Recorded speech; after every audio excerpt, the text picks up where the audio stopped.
Easter Island really catches my attention. In fact, I looked at getting there. It seems like it's hard.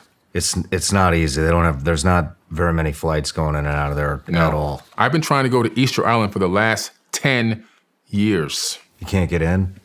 Not only cannot get in, nobody's going to get in now because they just went there. Somebody went there and lit that place on fire. Yeah, what? They burned down the majority of the moai heads. They put some type of a chemical on the moais and lit that on fire, which melted solid stone. When did this happen? That happened in October of 2022. Yeah. Somebody went there and ruined it. Yeah. First of all, it's inside. How do you get that much fuel, first of all, on the island? It's hard to get there. How do you get the fuel there? And whatever was added to this fuel or whatever type of fuel it was, I mean, who had the approval to bring that kind of chemical through international waters onto that island to then have the time to put it on top of the stone and then to actually light them all on fire? There's no trees on Easter Island. There's nothing to keep the flames going. So somebody manually had to go and burn all these heads. So now with that being destroyed, and my biggest dream was to go there because those bodies, their heads are just the top of the body. There's full bodies underneath the ground that go down for meters. And their hands are holding weapons in some cases. They have technology in their hands. They're kind of, etched into the side of the bodies. But these things are super megalithic. And the reason why the heads are above the ground is because there was obviously a global flood. And that's a mud flow that covered these things up. That's why some of them are tilted over and falling over in different angles. That's the mud flow of the water coming off the ocean and then running across the land and the mud piling up on top of these things. That's why the bodies are completely covered in dirt and soil. But yeah, incredible place. The heads are, pointed at different star systems. There's similar heads like you can find in South America. Really? Yeah, similar with the body still attached. So again, linking the cultures, showing that there's this link, that there wasn't just isolated civilizations, that this was at one point a global civilization. And these moai heads and their bodies are very similar to the Toltecs in Mexico. If you go to Tula, Mexico, and climb to the top of the Kukulkan house, which is like a half pyramid, at the top there's gigantic Toltecs, which resemble the bodies of these moais in Easter Island. And so it's an incredible place. In my opinion, more evidence of an ancient astronaut theory that existed. And remnants of an ancient civilization that we'll probably never know about. And now with the fires destroying everything, who knows? I had no idea that fires destroyed those. Yeah. You think that was done on purpose? Oh, yeah, for sure. I mean, to destroy... To destroy the evidence.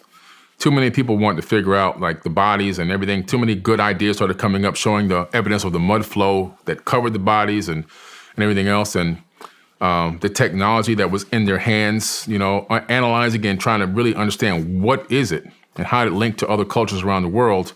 And now, again, somebody else at a very high level wiped out more history. Let's move into Stonehenge. Mm-hmm. Yeah. What is that? Stonehenge is a gigantic place that allows you to do star alignments and also harness frequencies. Stonehenge may have been also a portal generator. There's been accounts, I've been on different TV shows on like Discovery Channel and Science Channel talking about Stonehenge, where there's been accounts where people disappeared, all right? A weird lightning storm comes out of nowhere, and this is back before they put up the gates and the fences and all that, and all of a sudden people just scream and then disappear from the center of the circle. And so it may be some type of a portal generator. Maybe it harnessed some type of energy or magnetic field of the earth and opened up a portal. It could be an ancient communication device. It might have been multifunctional, just like the Great Pyramid at Giza. It could be a multifunctional device. Star alignments, communication, and portal generation as well. Is it aligned with anything? Is it positioned in any certain particular way, like the pyramids? Yeah.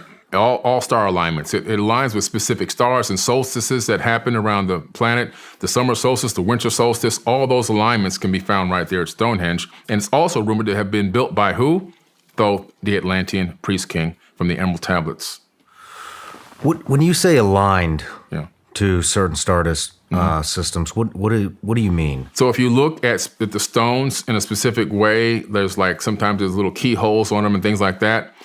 The sun will shine directly through those little tiny keyholes that are carved out of the stone. They'll drop. It'll shine directly into maybe to the center of the circle. These alignments happen at specific times of the year. So whoever built this, they had a lot of celestial knowledge of days, months, years, times, and also, of course, the angles of the sun and how to capture the sun and illuminate certain areas of the henge, just like they did at Abu Simbel in Egypt, where you have this mountain that was carved from the outside going in, and in the back of this temple that was carved out of solid stone of a mountain, there are 3 gods sitting there, all right? And then the sun, during the solstice, comes through this tiny little hole in the top of the temple, the face of the temple, and it shines directly on and illuminates these gods in the back of this temple. If you're off by 1 millimeter when you start the first cut, you can't make it a perfect cut. You can't make this thing happen. So again, it's all the same people, I think, the same knowledge and understanding of the sun and the angles and the solstices and star alignments. Hey everyone, this is Billy Carson, AKA Forbidden Knowledge. I want to tell you about an amazing online academy that I created in order to help people become the best version of themselves. If you're into self-improvement, if you're into financial literacy, entrepreneurship, ancient wisdom, all those amazing teachings, I put them all in one place. Over 150 hours of amazing teachings in one place called the Forbidden Knowledge Academy. You can simply get there by going to 4bkacademy.com.